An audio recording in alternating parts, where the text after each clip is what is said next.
Hello दोस्तों, कैसे हैं आप लोग। Hope you are doing good. एक बार फिर से स्वागत है आपका स्पिनिंग वेब के इस प्लेटफॉर्म पे। मैं आपका दोस्त सत्येंद्र हाजिर हूँ ES6 के एक नए कॉन्सेप्ट के साथ, जिसे कहते हैं रेस्ट एंड स्प्रेड ऑपरेटर। आज इस कॉन्सेप्ट के बारे में हम जानेंगे, एक इजी वे में हम समझेंगे इसे कहाँ यूटिलाइज कर सकते हैं। तो बिना टाइम वेस्ट किए चलिए शुरू करते हैं। सबसे पहले हम देखते हैं कि स्प्रेड और रेस्ट ऑपरेटर कहते किसे हैं, उनमें क्या डिफरेंस होता है। तो अगर स्प्रेड ऑपरेटर के बारे में बात करें, स्प्रेड ऑपरेटर जो होता है वो कुछ उसको डिनोट करते हैं 3 डॉट से। और रेस्ट ऑपरेटर कैसे होता है, रेस्ट ऑपरेटर के बारे में अगर हम जानना चाहें तो रेस्ट ऑपरेटर को भी 3 डॉट से डिनोट करते हैं। अब ये लग रहा होगा कि दोनों को तो 3 डॉट से ही डिनोट करते हैं, तो इसमें डिफरेंस क्या है। तो डिफरेंस आता है इनके यूज केसेस में, लाइक हम कहाँ पे यूज कर रहे हैं। ये 3 डॉट कभी स्प्रेड की तरह काम करेगा और कभी रेस्ट की तरह काम करेगा। तो इसका ये कहाँ पे कैसा काम करेगा, ये इसके यूज केस पे डिपेंड करेगा। अब अगर स्प्रेड ऑपरेटर कहते किसे हैं, अगर ये जानने की कोशिश करें तो स्प्रेड ऑपरेटर करता क्या है ये पहले जानते हैं। तो स्प्रेड ऑपरेटर क्या करता है कि ये जैसे जो भी पैक्ड वैल्यूज हैं, जैसे कि स्ट्रिंग हो गया, या तो एरे हो गया या ऑब्जेक्ट हो गया, ये क्या है, पैक्ड वैल्यूज है। मतलब कि ये कई वैल्यूज को एक साथ पैक करके रखते हैं। तो इस पे अगर हम स्प्रेड ऑपरेटर लगाएं, अगर स्प्रेड ऑपरेटर इस पे अप्लाई करेंगे तो ये इसको क्या करेगा, इस वैल्यू को अनपैक, स्ट्रिंग, एरे, ऑब्जेक्ट, इस टाइप की वैल्यू पे अगर हम स्प्रेड ऑपरेटर अप्लाई करेंगे तो वो अनपैक हो जाएगा। जैसे कि फॉर एग्जांपल अगर आपके पास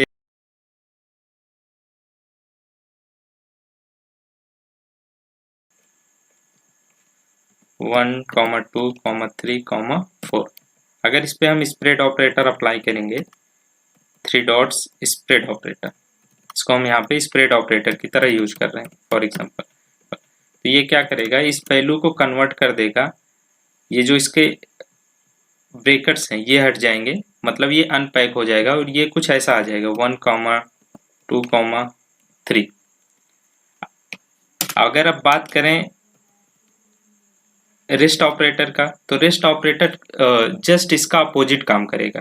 मतलब कोई वैल्यू अनपैक है, अनपैक वैल्यू को क्या करेगा, अगर उस पर हम अप्लाई करते हैं रेस्ट ऑपरेटर, तो वो उस अनपैक्ड वैल्यू को क्या कर देगा, कन्वर्ट कर देगा पैक्ड वैल्यू में। पैक्ड वैल्यू मतलब कि जैसे एरे में फॉर एग्जांपल, तो एरे क्या होगा, पैक्ड वैल्यू, मतलब इस वैल्यू को पैक कर देगा। अगर एग्जांपल के लिए समझें तो जैसे 1, 2, 3 ये क्या है, अनपैक्ड वैल्यू है। इस पे अगर हम अप्लाई करते हैं रेस्ट ऑपरेटर, तो ये क्या कर देगा, उस वैल्यू को कन्वर्ट कर देगा एक एरे में, जो कि एक पैक्ड वैल्यू है। तो इन दोनों के बीच का डिफरेंस आप समझ पा रहे होंगे कि मतलब जो रेस्ट स्प्रेड ऑपरेटर है पैक्ड वैल्यू को अनपैक करता है, और जो रेस्ट ऑपरेटर है वो अनपैक्ड वैल्यू को पैक्ड करता है। तो एक दूसरे के अपोजिट है। तो इसको एग्जांपल के साथ सबसे पहले समझते हैं कि स्प्रेड ऑपरेटर से शुरू करते हैं और एक एक करके समझते हैं कि ये कैसे यूज होता है। जो सबसे पहला स्प्रेड ऑपरेटर का यूज केस है वो है वैल्यू को कॉपी करना, कॉपी द वैल्यू। अब जैसे कि आपके पास एक फॉर एग्जांपल एक एरे है, कॉन्स्ट एरे ले लेते हैं, ओरिजिनल एरे के नाम से एक एरे ले लेते हैं, ओरिजिनल एरे। इसमें वैल्यू पड़ी हुई है 1, 2, 3, 4, ये वैल्यू पड़ी हुई है। अब हम क्या चाहते हैं कि एक नया एरे बनाएं जिसमें इस वैल्यू को कॉपी कर दें। कई बार क्या होता है कि हम जब प्रोग्रामिंग कर रहे होते हैं तो हम जो मेन एरे हैं उसको नहीं चेंज करना चाहते हैं, हम उसकी कॉपी पे काम करना चाहते हैं। तो क्या करेंगे, इसको कॉपी करने के लिए हम स्प्रेड ऑपरेटर का यूज करेंगे। Let's name it copied array, copied array इसका नाम हमने रख दिया। अब स्प्रेड ऑपरेटर यूज करने के लिए क्या करना है, जैसे मान लो हमको एरे में वैल्यू चाहिए, तो एरे का सिंबल लगाया, 2 स्क्वायर ब्रैकेट, थ्री डॉट ये जो है ये स्प्रेड ऑपरेटर हो गया। किसको स्प्रेड करना है? जो पैक्ड वैल्यू है, ये ओरिजिनल एरे एक पैक्ड वैल्यू है, मतलब कि एक एरे है। इस पे अगर हम अप्लाई करते हैं स्प्रेड ऑपरेटर, ये क्या करेगा? इसकी वैल्यू को अनपैक कर देगा इस एरे के अंदर, और इसका रेफरेंस इस कॉपीड एरे में सेव हो जाएगा। तो हम क्या कर रहे हैं कि ये सारी वैल्यू को एक दूसरे एरे में कॉपी कर रहे हैं यूजिंग द स्प्रेड ऑपरेटर। इसको करके देखते हैं। ओरिजिनल एरे और ये कंसोल डॉट लॉग, इसको करके देखेंगे कॉपीड एरे। यहाँ पे जैसे कि आप देख पा रहे हैं कि यहाँ पे 1 2 3 4 ये ओरिजिनल एरे की वैल्यू जो है वो कॉपीड एरे में आ चुकी है। तो ये इसका पहला यूज केस है। अब इसमें हम कोई भी चेंज इस कॉपीड एरे में करेंगे तो ये इसको इम्पैक्ट नहीं करेगा। तो अब दूसरा यूज केस क्या हो सकता है? हम कई बार क्या होता है कि हमारे पास दो एरे हैं, उसको हम कॉन्कैटनेट करना चाहते हैं। मतलब हमारे पास कुछ यूज केस हैं कि हम दो एरे की वैल्यू को कॉन्कैटनेट करना चाहते हैं, कॉन्कैट करना चाहते हैं। तो कॉन्कैटनेटिंग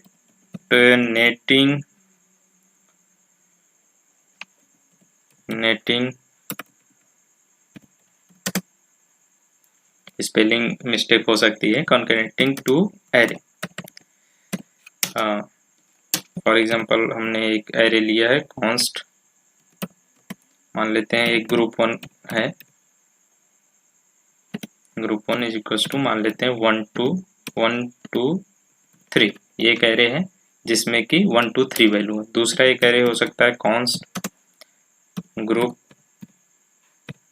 2 जिसमें वैल्यू पड़ी है 4 5 6। हमको एक ऐसा एरे चाहिए जिसमें ये दोनों वैल्यू चाहिए, मतलब कि कॉन्कैटनेट हो जाए, दोनों की वैल्यू एक सिंगल में कॉन्कैटनेट हो जाए। तो इसके और बहुत सारे तरीके हैं जिससे कर सकते हैं, पर यहाँ पे हम पढ़ रहे हैं स्प्रेड ऑपरेटर, तो हम स्प्रेड ऑपरेटर से करने की कोशिश करेंगे। तो क्या करते हैं, एक नया एरे क्रिएट करते हैं, कॉन्स्ट कॉन्कैट एरे, एक वेरिएबल ले लेते हैं। अब क्या करेंगे, सबसे पहले एक, क्योंकि हमको एरे चाहिए तो हमने एरे का सिंबल लगा दिया। अब पहली वैल्यू को स्प्रेड करना चाहते हैं, मतलब इसके अंदर जो भी वैल्यू है उसको हम स्प्रेड कर लेंगे 1 2 3। तो यहाँ पे 3 डॉट्स लगाएंगे, ये स्प्रेड ऑपरेटर हो गया, और पहले एरे को पास करें, और ये दूसरी कॉमा का यूज करके दूसरा स्प्रेड ऑपरेटर और ग्रुप 2। अगर अब हम कंसोल करके देखें कि इसके अंदर क्या वैल्यू आई है, console dot log concat array. अब सेव करते हैं, इसको इग्नोर करिए। ये जो दूसरी वैल्यू है स्प्रेड ऑपरेटर 12th लाइन, सो हमने यहाँ पे कंसोल कराया है। तो यहाँ पे आप देख पा रहे हैं 1 2 6 ये कैसे आया, पहले इसकी वैल्यू को हमने स्प्रेड किया यहाँ पे और दूसरी वैल्यू को स्प्रेड किया यहाँ पे। अब कई बार ऐसा हो सकता है कि आप इसके अलावा भी कुछ वैल्यू चाहते हो, तो उसको कुछ करना नहीं है, आप यहाँ पे इसके बीच में भी अगर कुछ वैल्यू इंसर्ट करना चाहते हैं, फॉर एग्जांपल मैं 7 चाहता हूँ तो मैंने यहाँ पे 7 लिख दिया। अब अगर कंट्रोल सेव करते हैं, यहाँ पे देखिए, यहाँ पे पहले वैल्यू स्प्रेड हो गई ग्रुप 1 की, फिर 7 आ गया, और फिर दूसरे एरे की वैल्यू यहाँ पे स्प्रेड हो गई। तो इसे कहते हैं कॉन्कैटिनेटिंग एरे। यहाँ पर हम स्प्रेड का यूज कर सकते हैं। ये एक बहुत ही ज़्यादा यूज होने वाला यूज केस है, तो इसको ध्यान रखते हैं। अब ये ऐसा नहीं है कि ये स्प्रेड ऑपरेटर केवल एरे के साथ यूज होगा, कि हमने पहले ही जब इसकी डेफिनेशन और इसके डिफरेंस देख रहे थे तभी हमने बात किया था कि ये स्ट्रिंग, ऑब्जेक्ट और जो भी पैक्ड वैल्यू है उसके साथ यूज होता है। तो जैसे मान लीजिए फॉर एग्जांपल हमारे पास दो ऑब्जेक्ट हैं, हम दोनों ऑब्जेक्ट को मर्ज करना चाहते हैं, तो वो भी कर सकते हैं यूजिंग द स्प्रेड ऑपरेटर। तो मर्ज्ड टू ऑब्जेक्ट, अब इसको कैसे मर्ज कर सकते हैं, फॉर एग्जांपल हमारे पास एक ऑब्जेक्ट है obj1 is equal to, for example ले लेते हैं नेम ABC और सिटी ले लेते हैं।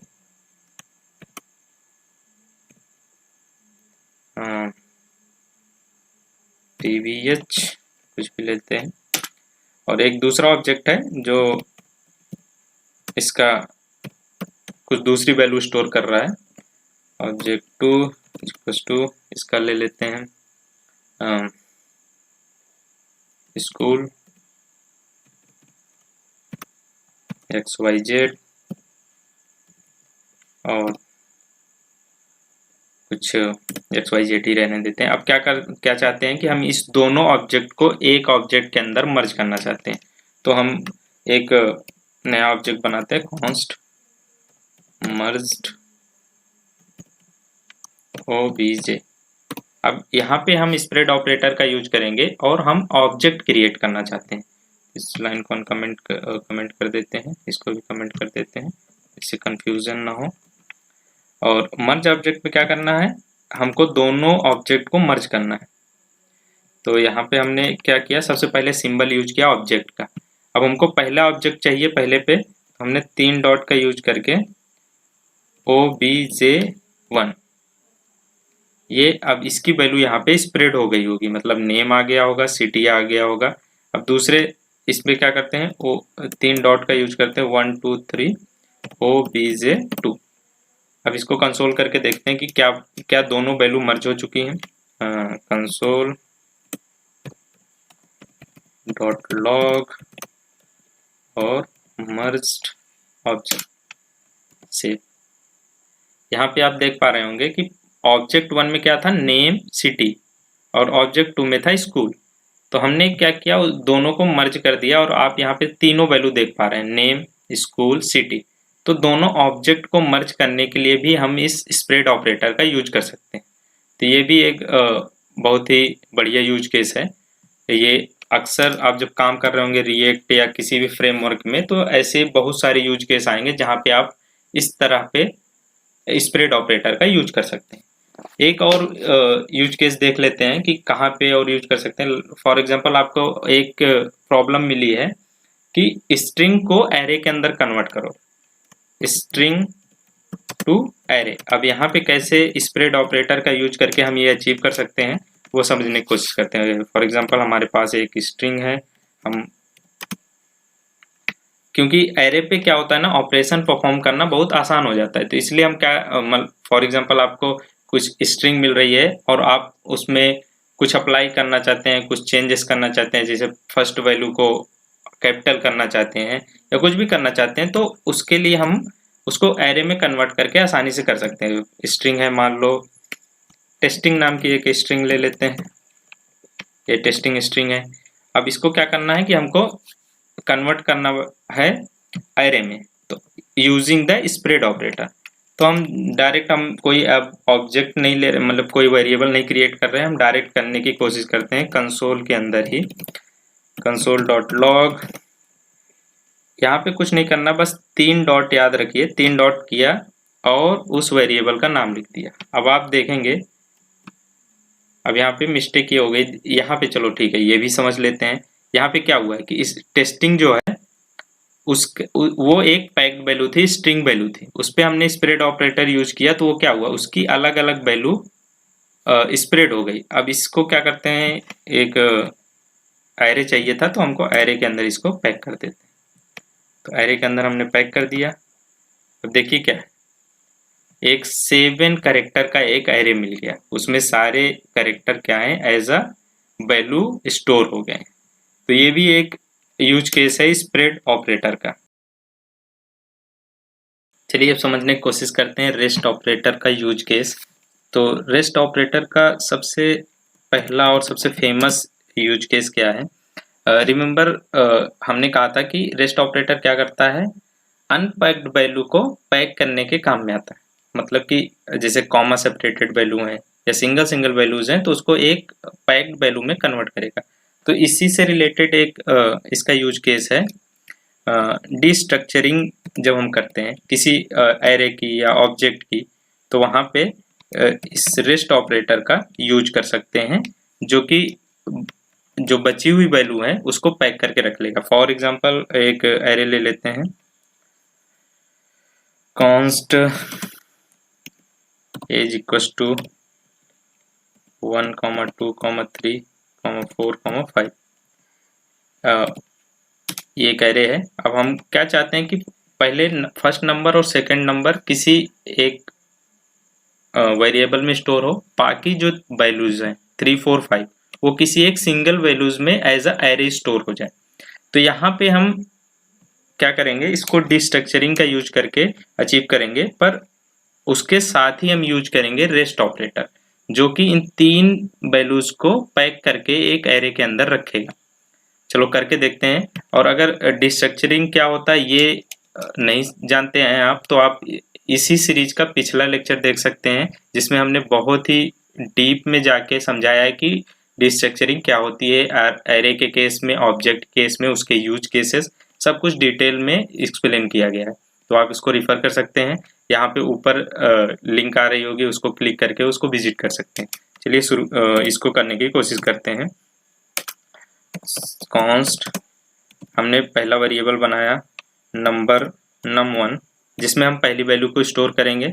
एक num2 नाम की वैल्यू है, जिसमें वेरिएबल है जिसमें हम दूसरी वैल्यू स्टोर करेंगे। बाकी तीसरा जो यहाँ पे ध्यान देना, जो तीसरा वेरिएबल हम क्रिएट कर रहे हैं 3 डॉट्स के साथ कर रहे हैं, इसको नाम भी हम रखते हैं रेस्ट, जिससे समझ में आए कि जितनी भी बची हुई वैल्यू है, रेस्ट वैल्यूज हैं, वो इसमें आ जाए। और कहाँ से ये वैल्यूज अचीव करना चाहते हैं, तो ए के साथ। तो यहाँ पे कर दिया। अब इसको देखते हैं इसका आउटपुट क्या आ रहा है। कंसोल डॉट लॉग num1, और इसी को कॉपी करके 3 बार पेस्ट करते हैं। Control C, control V, control V. यहाँ पे num2 और यहाँ पे रेस्ट ऑपरेटर। तो रेस्ट ऑपरेटर में यहाँ पे क्या है, पहले में क्या आया 1, मतलब कि इस वाली num1 में 1 की वैल्यू स्टोर हुई है, और num2 में सेकेंड वैल्यू स्टोर हुई है, और बाकी जो बची हुई वैल्यू है 1, 3, 4, 5 वो किस में स्टोर हुई है, रेस्ट में, और एज अ एरे के फॉर्म में। मतलब कि ये जो अनपैक्ड वैल्यू थी उसको पैक करके इसने स्टोर कर लिया। तो यहाँ पे भी 3 डॉट्स यूज हो रहा है, पर ये क्या कर रहा है, अनपैक्ड वैल्यू को पैक कर रहा है। या ऐसे भी समझ सकते हैं कि हमेशा जो इस साइड में यूज होगा, लेफ्ट हैंड साइड में, वो क्या करेगा, इसकी वैल्यू को एज अ रेस्ट मतलब रेस्ट ऑपरेटर का यूज करके उसको पैक कर देगा। तो ये इसका एक यूज केस है डिस्ट्रक्चरिंग। यहाँ पे लिख देते हैं डिस्ट्रक्चरिंग के समय हम यूज कर सकते हैं रेस्ट ऑपरेटर। अब ऐसा नहीं है कि ये केवल एरे के साथ काम करेगा। अगर हम कोई ऑब्जेक्ट भी ले लेते हैं, फॉर एग्जांपल कॉन्स्ट एक डिटेल्स नाम का ऑब्जेक्ट ले लेते हैं, डिटेल्स, और उस डिटेल्स में क्या, उसका नेम मान लो सत्येंद्र, उसका चैनल,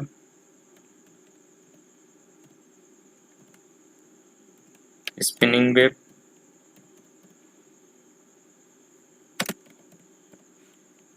और उसका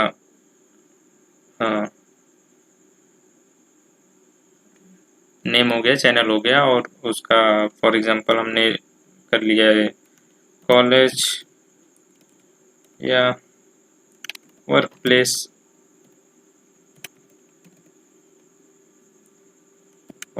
हम मेंशन कर देते हैं इन्फोसिस। अब क्या है कि हम एक इसको डिस्ट्रक्चर करने की कोशिश करते हैं और देखते हैं कि यहाँ पे कैसे हम रेस्ट ऑपरेटर का यूज कर सकते हैं। इसको कमेंट कर देते हैं कुछ टाइम के लिए, और यहाँ पे डिस्ट्रक्चरिंग का यूज करेंगे कॉन्स्ट। यहाँ पे डिस्ट्रक्चरिंग हम ब्रीफ में बता देते हैं। यहाँ पे जो इसकी की होगी उसके हिसाब से डिस्ट्रक्चर होगी वैल्यूज।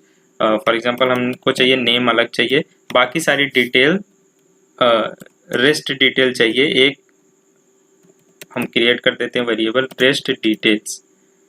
तो यहाँ पे आप देख रहे होंगे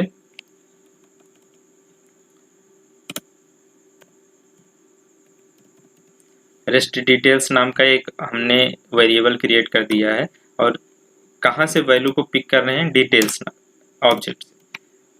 अब इसको हम कंसोल करके देखते हैं कि क्या आ रहा है, जिससे कि हम समझ पाए। कंसोल लॉग नेम, यहाँ पे नेम में क्या आ गया है, मेरा नाम जो सत्येंद्र। अब रेस्ट जो भी चीजें हैं वो आई होंगी इस वेरिएबल के अंदर, जिसका हमने नाम रखा है रेस्ट डिटेल्स। रेस्ट डिटेल्स को हमने यहाँ पे देख पा रहे हैं कि जो बची हुई प्रॉपर्टी है उससे एक ऑब्जेक्ट के फॉर्म में पैक होकर वो रेस्ट डिटेल में सेव हो चुका है। तो कई बार क्या होता है कि हमारे पास एक ऑब्जेक्ट है, उससे हम कुछ वैल्यू को डिलीट करना चाहते हैं, तो इस कॉन्सेप्ट का यूज करके हम उससे वैल्यू डिलीट कर सकते हैं। यहाँ पे क्या है, रेस्ट डिटेल के अंदर नेम नहीं है। सोच सकते हैं कि इस डिटेल्स के अंदर से हमने नेम को डिलीट कर दिया और रेस्ट डिटेल में केवल बाकी इंफॉर्मेशन बची हुई है। तो इसका यूज ऐसे भी कर सकते हैं। इसका दूसरा यूज केस देखते हैं। नेक्स्ट यूज केस, जब फंक्शन में हम यूज करते हैं रेस्ट ऑपरेटर। रेस्ट का एक और यूज केस देखते हैं, कलेक्टिंग वैल्यूज इन फंक्शन। इस यूज केस को समझने के लिए क्या करेंगे, हम लोग एक प्रॉब्लम को सॉल्व करने की कोशिश करते हैं।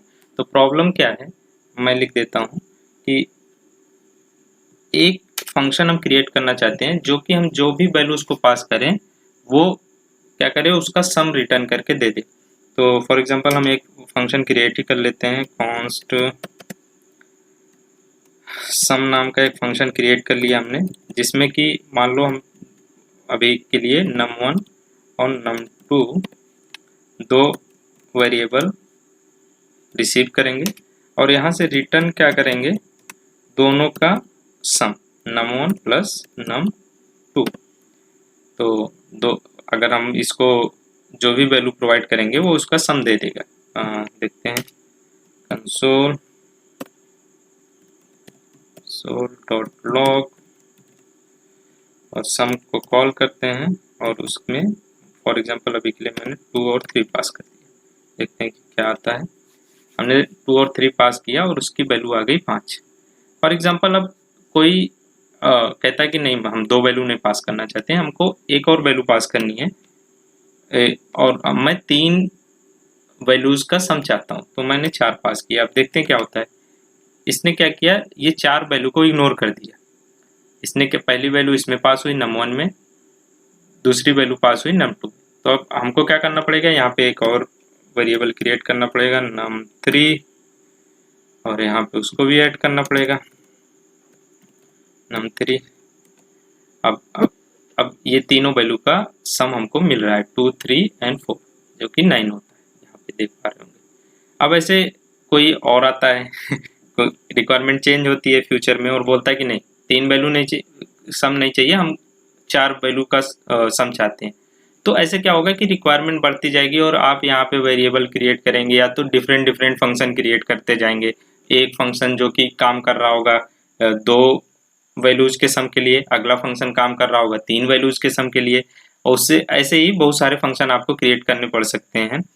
तो यहाँ पे रेस्क्यू के लिए रेस्ट ऑपरेटर बहुत ही बेहतरीन तरीके से काम करता है। वो इस प्रॉब्लम को हम सॉल्व करके देखते हैं उसमें यूजिंग द रेस्ट ऑपरेटर। अभी मैं इसको कुछ टाइम के लिए कमेंट कर देता हूँ, Ctrl+C कर देता हूँ, जो कि आप देखते रहेंगे तो कंपेयर कर पाएंगे, इसलिए मैं उसको हटा नहीं रहा हूँ।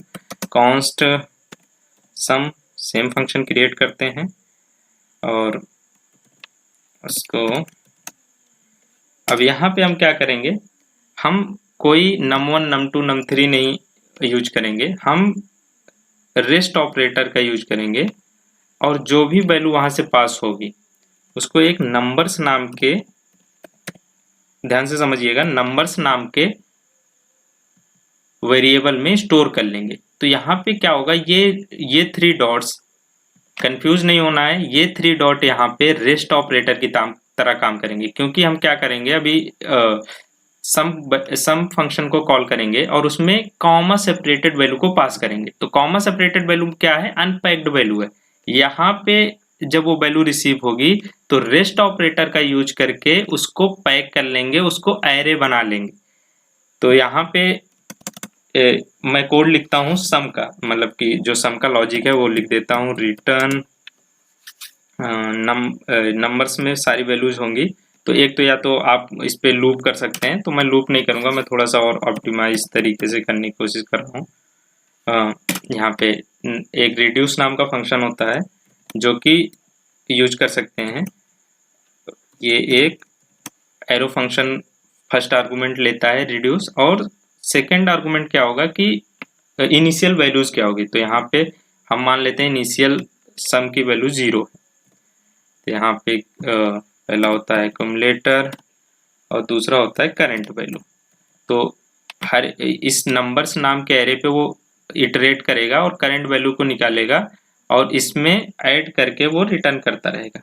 इसके अंदर वो लिख देते हैं लॉजिक, यहाँ पे ये कर्ली ब्रैकेट हटा देते हैं क्योंकि एक ही लाइन लिखना है। तो हम क्या करेंगे, एक्यूमुलेटर प्लस करंट।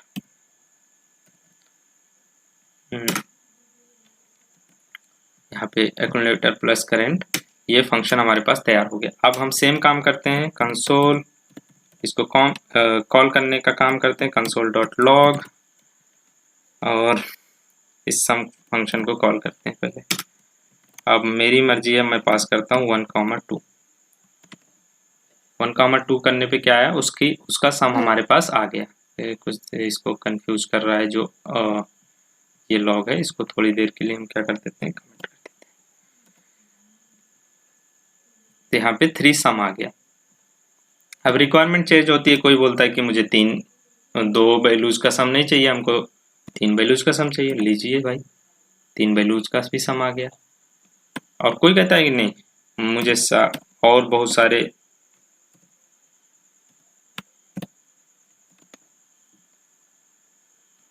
जितने भी वैल्यू यहाँ पे आप पास करते जाएंगे, अब यहाँ पे कोई लिमिटेशन नहीं है, आपको इस फंक्शन को चेंज करने की जरूरत नहीं है। ये जितनी भी वैल्यू आप कॉमा सेपरेटेड पास करते जाएंगे, नंबर्स उसे रिसीव करके उसका एरे बनाता जाएगा रेस्ट, क्योंकि यहाँ पे रेस्ट ऑपरेटर लगा हुआ है। अब रेस्ट ऑपरेटर का यूज करके इसको नंबर्स में कन्वर्ट करता जाएगा और नंबर्स एरे पे हम ये फंक्शन लगा के उसकी वैल्यू को कैलकुलेट कर ले रहे हैं। अब कई बार ये हो सकता है कि ये वैल्यूज भी ऐसे ना मिलके, कॉमा सेपरेटेड ना मिलके हमको एरे के फॉर्म में मिले। फॉर एग्जांपल एक कॉन्स्ट नम्स नाम का एक एरे ले लेते हैं, वो उसके फॉर्म में हमको ये वैल्यू मिल रही है। तो अब क्या कर सकते हैं, यहाँ पे हम यूज करेंगे स्प्रेड ऑपरेटर का, क्योंकि हम क्या चाहते हैं, इस यहाँ से जो वैल्यू पास हो वो कॉमा सेपरेटेड वैल्यूज हो, और यहाँ पे जो रिसीव हो उसको हम एरे में कन्वर्ट करें। तो कॉमा सेपरेटेड में जैसे हम जब स्प्रेड ऑपरेटर का वो समझ रहे थे यूज केसेस, तो क्या करेंगे, इसको एरे के अंदर पैक करेंगे। एरे के अंदर ना पैक करके क्या करते हैं, क्योंकि हमको कॉमा सेपरेटेड वैल्यूज ही चाहिए, इसको 3 डॉट्स के यूज करके नम्स इसको सेपरेट कर देते हैं। तो अब देखते हैं कि इसमें कुछ चेंज आया, नहीं, ये अभी भी काम कर रहा है। अगर इसमें हम कोई भी वैल्यू ऐड करते हैं, 5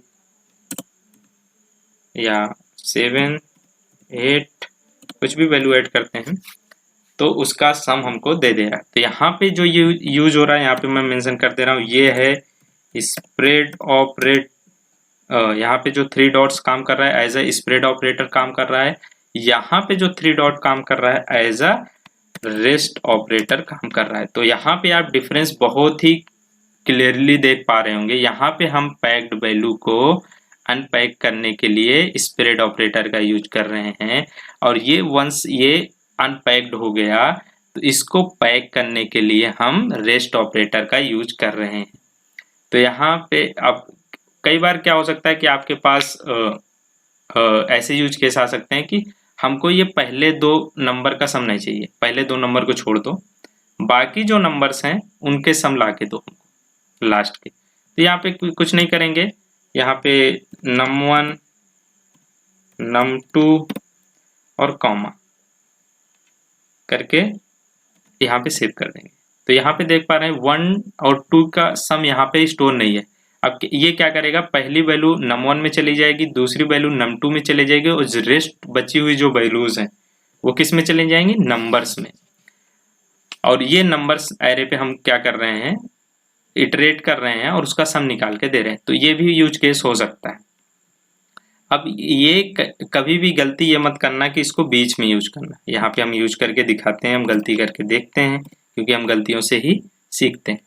तो यहाँ पे हमने गलती की और ये क्या दे रहा है, इस एरर को पढ़ के समझने की कोशिश करें, क्योंकि एरर जब आप पढ़ना सीखेंगे तभी आप उसको कोड को डीबग कर पाएंगे। यहाँ पे क्या बोल रहा है कि rest operator must be last formal parameter, मतलब कि आप इसको बीच में यूज नहीं कर सकते। स्प्रेड ऑपरेटर को यूज कर सकते हैं, जैसे कि इसको अभी हम बीच में यूज नहीं कर सकते, तो इसको मैं हटा रहा हूं और इसको हम हमेशा लास्ट पैरामीटर की तरह यूज करेंगे, तो अभी ये काम करेगा। अब यहाँ पे हो सकता है कि जैसे आपने ये नम्स नाम का वो पास किया, अब इसके बाद हम इसमें 10 पास कर देते हैं, 20 पास कर देते हैं, ये काम करेगा, इसमें कोई दिक्कत नहीं है। नम्स को आप बीच में भी यूज कर सकते हैं। यहाँ पे हमने पास कर दिया 30, यहाँ पे कोई दिक्कत नहीं है। ये क्या हो रहा होगा, 30 जा रहा होगा num1 में, और बाकी जो नम्स पे हैं वो 1 से लेके यहाँ की वैल्यू जा रही होगी, और ये 10 और 20, तो 10 20 हो गया 30, और बाकी यहाँ से ये सारी वैल्यू आप ऐड कर लीजिए, 30 और 8 38 45 51 56 58, और ये हो गया 58 और 2 60 60, और ये 7 + 3 70। सो यहाँ पे ये वैल्यू यूज हो रही है। तो मैं यहाँ पे ये चीज क्लियर करना चाहता हूँ कि स्प्रेड ऑपरेटर को आप किसी भी सीक्वेंस में यूज कर सकते हैं, उसमें कोई दिक्कत नहीं है, पर रेस्ट ऑपरेटर हमेशा अपने सीक्वेंस में लास्ट नंबर पे ही आएगा, तो इस बात का आप ध्यान रखें। ये 6 सीरीज का सेकेंड लेक्चर था, जिसमें हमने समझा कि रेस्ट ऑपरेटर क्या होता है, स्प्रेड ऑपरेटर क्या होता है, उसका यूज केसेस क्या है, उसका डिफरेंस क्या है, उसे हम कहाँ पे यूज करें, स्प्रेड ऑपरेटर कहाँ पे यूज करें, रेस्ट ऑपरेटर, ये सारी चीज़ें हमने डीप में समझा। मैं आशा करता हूँ कि ये आपको समझ में आया होगा। अगर आपको ये लेक्चर अच्छा लगा है तो इसे लाइक करिए, कमेंट करके अपना फीडबैक दीजिए, जिससे कि हम इम्प्रूव कर सकें, और इसे अपने दोस्तों के बीच में शेयर करिए, जिससे कि हमें थोड़ा मोटिवेशन मिलेगा और हम और अच्छा कंटेंट प्रोवाइड करने की कोशिश करेंगे। Thank you for watching this lecture. मिलते हैं अगले वीडियो में, तब तक के लिए keep learning, keep coding, bye.